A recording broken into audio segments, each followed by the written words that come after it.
ദിവസമായി എം പിമാർ മത്സരിക്കുകയോ ഇല്ലയെന്ന് പറഞ്ഞിട്ട് എന്തോരം ചോദ്യമാണ് ചോദിച്ചുകൊണ്ടിരുന്നത്. എല്ലാവരും വരിയായിട്ട് എം പിമാർ മത്സരിക്കാൻ നിൽക്കുക, മത്സരിപ്പിച്ചില്ലെങ്കിൽ അവിടെ പൊട്ടും തെറിക്കും ബോംബാകും സ്ഫോടനമാകും എന്നൊക്കെ പറഞ്ഞിട്ട് ഒരു പൊട്ടിത്തെറി ഞങ്ങൾ കണ്ടില്ലല്ലോ. സുധാരേട്ടനൊക്കെ നിങ്ങൾ വേറെ പാർട്ടിയാക്കി സ്വതന്ത്രനാക്കി നോമിനേഷൻ കൊടുക്കാൻ വേണ്ടി തീരുമാനിച്ചു, അവിടുന്ന് പുറപ്പെടിച്ചു, എന്തെല്ലാം ചെയ്യിപ്പിച്ചു, നിങ്ങൾ എല്ലാ വേഷവും ഇടിപ്പിച്ചു. അതേ ഇപ്പോൾ പാർട്ടിയുടെ സ്ട്രോങ് ആയി കെ സുധാകരൻ എന്ന കോൺഗ്രസ് നേതാവ് അഭിമാനത്തോടെ കോൺഗ്രസ് പ്രസ്ഥാനത്തിന് വ്യക്തിപരമായ ലാഭനഷ്ടങ്ങൾക്കപ്പുറത്തേക്ക് അദ്ദേഹം ഉയർത്തിപ്പിടിക്കുന്നു. ഇന്നത്തെ മറ്റൊരു വിസ്മയം കാരാട്ട് റസാഖ് മുസ്ലിം ലീഗിൽ അംഗത്വം സ്വീകരിച്ചു എന്നുള്ളതാണ്. രാവിലെ ആയിരുന്നു പാണക്കാടെത്തി മെമ്പർഷിപ്പ് എടുത്തിട്ടുണ്ടായിരുന്നത്. അതിനെങ്ങനെയാണ് നോക്കിക്കാറുള്ളത്? അതായത് കൂടുതൽ ആളുകൾ ഇത്തരത്തിൽ ഇങ്ങനെ അല്ല, അതിനകത്തെ ഒരു കാര്യം പ്രത്യേകം ശ്രദ്ധിക്കുകയാണ്. ഇപ്പം കോൺഗ്രസിന്റെ സ്ഥാനാർത്ഥി പട്ടികയുമായി ബന്ധപ്പെട്ട് വലിയ ചർച്ചകളും വലിയ നവമാധ്യമ ചർച്ചകളും പ്രചരണങ്ങളും ഒക്കെ ഉണ്ടായിരുന്നു. കോൺഗ്രസിനകത്ത് എന്തോ ഭയങ്കരമായിട്ടുള്ള കുഴപ്പം എന്നുള്ളത് സംബന്ധിച്ചാണ് വാർത്തകൾ ലീഡ് ചെയ്തത്. പക്ഷെ നിങ്ങളൊരു കാര്യം ഇപ്പോൾ ശ്രദ്ധിക്കുക. അപ്പോൾ ഒന്നും വേണ്ട, വൈക്കത്തെ മുൻ MLA അജിത്ത് ഇപ്പം എവിടെയാണ് പോയിരിക്കുന്നത്? BJPയിൽ പോയി സ്ഥാനാർത്ഥിയായിരിക്കുകയാണ്. നാട്ടികയിലെ സിറ്റിംഗ് MLA CC മുകുന്ദൻ, LDFന്റെ സിറ്റിംഗ് MLA, അദ്ദേഹം ഇപ്പം എവിടെയാ? BJPയിൽ പോയി സ്ഥാനാർത്ഥിയായിരിക്കുകയാണ്. S രാജേന്ദ്രൻ ഇടുക്കിയിലെ ഇവരുടെ MLA, അദ്ദേഹം എവിടെയാ പോയി? BJPയിലേക്ക് പോയിരിക്കുകയാണ്. ഞങ്ങൾ BJPയിലേക്ക് ഒരാൾ പോകുമ്പോൾ ഞങ്ങൾ എടുത്തിട്ട് ആഘോഷിക്കുന്ന ആളുകളല്ല. ഞങ്ങൾക്ക് അതിനകത്ത് വലിയ അത്യാഹ്ലാദമൊന്നുമില്ല. പക്ഷേ അതൊക്കെ മറച്ചു വെച്ചിട്ട് ഞങ്ങളുടെ ഇടയിൽ എന്തോ വലിയ പൊട്ടിത്തെറിയാണ്, സ്ഫോടനമാണെന്നുള്ള രീതിയിൽ പ്രചരിപ്പിക്കാൻ ശ്രമിക്കുക.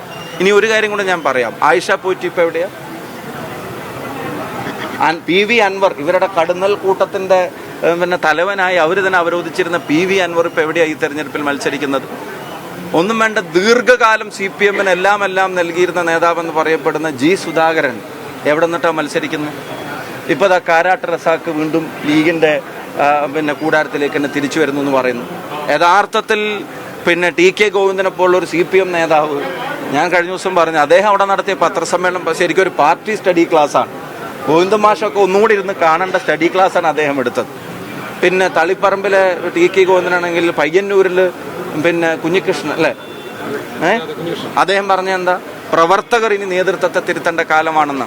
അപ്പം അവർക്ക് അവരുടെ ഇരുമ്പ് മറയും അവരുടെ പാർട്ടി റാങ്ക് ആൻഡ് ഫയലിനെ കൺട്രോൾ ചെയ്യുന്ന രീതിയൊക്കെ ഉണ്ടായിട്ടും അതിനകത്ത് നിന്ന് ആളുകൾ മറികടന്ന് രംഗത്ത് വരേണ്ട അവസ്ഥയിലേക്ക് അവിടെ മാറുകയാണ്.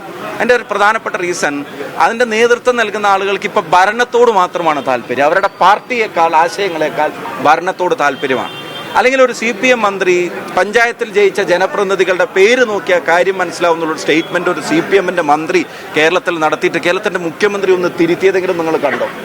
അപ്പോൾ CPM-ൻ്റെ പൊളിറ്റിക്സ് തന്നെ അടിയറവ് വെച്ചിട്ടാണ് എങ്ങനെയെങ്കിലും BJP സഹായം കിട്ടിയിട്ടാണെങ്കിലും ഭരണത്തിൽ തുടരാൻ എന്തെല്ലാം ചെയ്യാൻ പറ്റുമെന്നുള്ള വ്യഗ്രത മാത്രമാണ് അവർ വെച്ച് പുലർത്തുന്നത്. അതിനെതിരെ പ്രതികരിക്കുന്ന ആളുകൾ CPM-നകത്ത് കൂടിക്കൊണ്ടിരിക്കുക. ഇനി CPM ആയതുകൊണ്ടും മാഷാ അല്ലാ ഇന്നോവയും സ്റ്റിക്കറും ഒക്കെ പേടിയുള്ളത് കൊണ്ടും ഇപ്പോൾ പലരും പ്രതികരിക്കുന്നില്ല. അവരുടെ പ്രതികരണം തെരഞ്ഞെടുപ്പിലും ഉണ്ടാവും.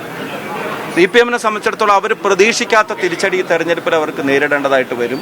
ഐക്യ ജനാധിപത്യ മുന്നണിക്ക് കടന്നു വരുന്ന ആളുകൾ അതിനേക്കാൾ എത്രയോ ഇരട്ടി വോട്ട് ചെയ്യാൻ ആഗ്രഹിക്കുന്ന ആളുകളുണ്ടാവും. ഇനി ഈ ദിവസങ്ങൾ നിങ്ങൾ കണ്ടോ, എലക്ഷൻ അജണ്ട വീണ്ടും ജനകീയ പ്രശ്നങ്ങളും രാഷ്ട്രീയവും ഒക്കെ ആവും.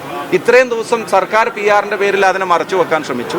പിന്നെ മാധ്യമങ്ങൾ നിങ്ങളുടെ സഹായത്തോടെ കോൺഗ്രസിലെ പ്രശ്നങ്ങൾ ഇങ്ങനെ, നിങ്ങൾ എത്ര ദിവസമായി എം പിമാർ മത്സരിക്കുകയോ ഇല്ലയെന്ന് പറഞ്ഞിട്ട് എന്തോരം ചോദ്യമാണ് ചോദിച്ചുകൊണ്ടിരുന്നത്. എല്ലാവരും വരിയായിട്ട് എം പിമാർ മത്സരിക്കാൻ നിൽക്കുക, മത്സരിപ്പിച്ചില്ലെങ്കിൽ അവിടെ പൊട്ടും തെറിക്കും ബോംബാകും സ്ഫോടനമാകും എന്നൊക്കെ പറഞ്ഞിട്ട് ഒരു പൊട്ടിത്തെറി ഞങ്ങൾ കണ്ടില്ലല്ലോ. സുധാരേട്ടനൊക്കെ നിങ്ങൾ വേറെ പാർട്ടിയാക്കി സ്വതന്ത്രനാക്കി നോമിനേഷൻ കൊടുക്കാൻ വേണ്ടി തീരുമാനിച്ചു, അവിടുന്ന് പുറപ്പെടിച്ചു, എന്തെല്ലാം ചെയ്യിപ്പിച്ചു, നിങ്ങൾ എല്ലാ വേഷവും ഇടിപ്പിച്ചു. അതേ ഇപ്പോൾ പാർട്ടിയുടെ സ്ട്രോങ് ആയി കെ സുധാകരൻ എന്ന കോൺഗ്രസ് നേതാവ് അഭിമാനത്തോടെ കോൺഗ്രസ് പ്രസ്ഥാനത്തിന് വ്യക്തിപരമായ ലാഭനഷ്ടങ്ങൾക്കപ്പുറത്തേക്ക് അദ്ദേഹം ഉയർത്തിപ്പിടിക്കുന്നു. അപ്പം ഞങ്ങളെ സംബന്ധിച്ചിടത്തോളം യുണൈറ്റഡ് ഹൗസ്, ഞങ്ങളുടെ ഇടയിലെ അഭിപ്രായ വ്യത്യാസങ്ങൾ, പിന്നെ സീറ്റിൻ്റെ തർക്കമൊക്കെ ഏറ്റവും കൂടുതലുണ്ടായ കൊല്ലം 2001 ഞാൻ ഓർക്കുന്നത്. ഫീൽഡ് ചെയ്ത പല സ്ഥാനാർത്ഥികളെ പിൻവലിച്ച് മാറ്റേണ്ടതായിട്ടൊക്കെ വന്നു. അന്ന് ഞങ്ങൾ എത്തിയത് 100 സീറ്റിലാണ്. അപ്പം ഞങ്ങളത് ആവർത്തിക്കാൻ പോവുകയാണ്. ജനങ്ങൾ ഞങ്ങളുടെ കൂടെയുണ്ട്. ഇത് ജനങ്ങളോടുള്ളൊരു ഉത്തരവാദിത്തമാണ് ഞങ്ങളുടെ, അത് ഞങ്ങൾ നിറവേറ്റും. ഇത്തവണ ഈ ദുർഭരണത്തിന് ഞങ്ങൾ അറുതി വരുത്തും. ഐക്യ ജനാധിപത്യ മുന്നണി തിരികെ വരും, കേരളം ജയിക്കും. Thank you.